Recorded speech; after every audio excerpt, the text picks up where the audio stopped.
Mr. Deputy President, that the tag behind you, and my colleague Mashuma Kapombe mentioned it when we mentioned that we were having this interview, is not a very rosy one. And one person in particular called you the butcher of THARAKA.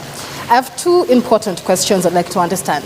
Because President William Ruto addressed the nation on the night of June 25th when protesters breached Parliament. He told the nation that that was a treasonous act perpetrated by crooks and criminals.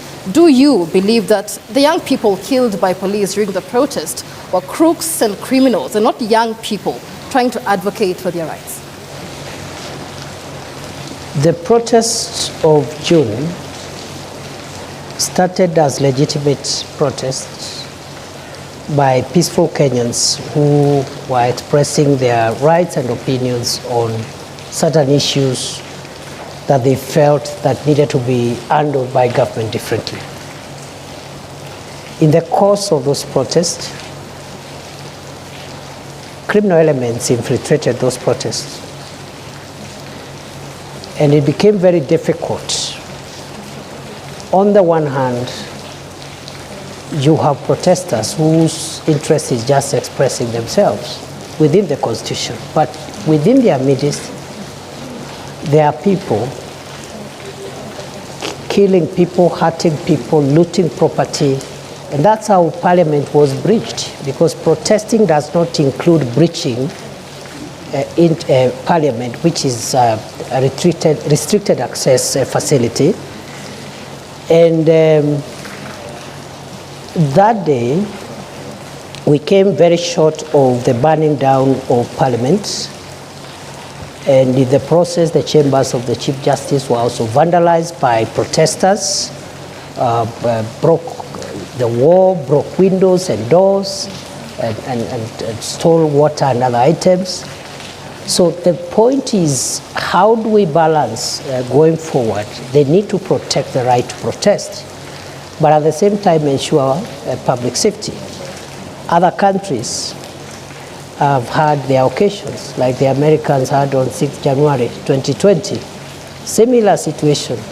People unhappy with an election outcome, and they just venture into constitutional institutions and run amok and bring violence. So it is unfortunate we had that mix-up between honest, legitimate protesters and cruel and dangerous criminals who really caused a lot of pain, death, destruction, and almost put down some of our institutions established under the Constitution. There's been many questions over who gave the shoot-to-kill order. Was there a shoot-to-kill order? And was it a show of culpability for security agencies under your command that warranted the presence of the military, the Kenya Defense Forces, to quell the situation? There was no shoot-to-kill order. And the Interior Minister does not command the operations of the police.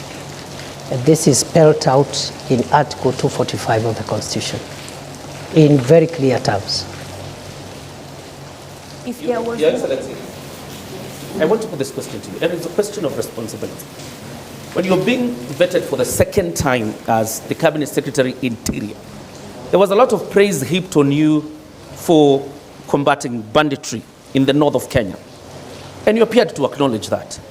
Was the police in the North Rift under different command, so much so that when it comes to the Gen Z protests, you're not the one in charge, but when it comes to the North Rift, you will take the glory? At no time have I said I've been in charge of the operations on banditry, because the Minister for Interior does not play that role.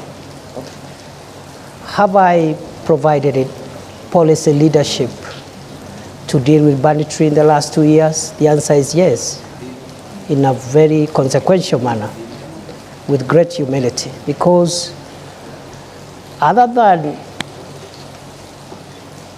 advising on the establishment of the Operation Maliza Uhalifu and the gazettement of the disturbed areas. That's the job now of the minister. Those are policy interventions. But I was able to push through in a very difficult financial situation prevailing then in the country, an injection of a significant amount of resources to acquire equipment to assist the police in their operations, which has been the missing link for many years.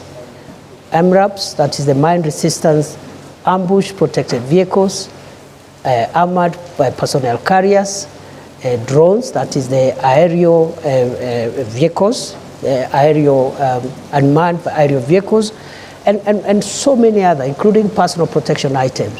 So, in a very modest way, I would want to be associated with the tremendous work done by the police, with the support of the military, to dismantle the infrastructure of banditry in the North Rift, because I provided policy support for the acquisition of modern weapons and also providing the legal space for the police to carry out operations, especially in the areas which I classified as disturbed and dangerous, because that is where criminals were always retreating and regrouping. Those areas today are completely free from bandits. The question here, Your Excellency, is on the question of responsibility. Local NGOs, the United Nations, the US government, the foreign missions have admonished the government of the Republic of Kenya over its human rights record, and particularly the handling of a Gen Z protests. My question to you tonight is, when the Republic of Kenya is being admonished, who takes responsibility? Well, as I have said, you see the general admonition or viewpoints by various stakeholders on the performance of government on many things, including homeland security, is a legitimate thing. But the question of responsibility arises when one believes that there is something they have done wrong. It doesn't arise when someone's conscience is crystal clear. They have not done anything wrong. From where I sit, the nearly 700 days I served as Kenya's Interior Minister, one, I can account for each of those days what I did for this country, sometimes under great distress and risk, which I knew I'm exposing myself, but because of duty, I had to do it. Some of the places I did, my predecessors never ventured into them. I spent nights in police barracks and military barracks with frontline soldiers, not to command them, but to give them moral support, including on Christmas Day, including on Easter, places like Lamu, where terror attacks were the order of the day, to give them support that the government has not sent these officers there to die. They have sent them there to protect the nation, and as minister, my moral support and the policy guidance I gave, I think, was instrumental in a big way because of the feedback I have received from the officers. So to answer your question, therefore, I see, I am not saying that our homeland security system is perfect. It is work in progress. But responsibility is individual. It's not collective. I must remind you, Prof, and the viewers that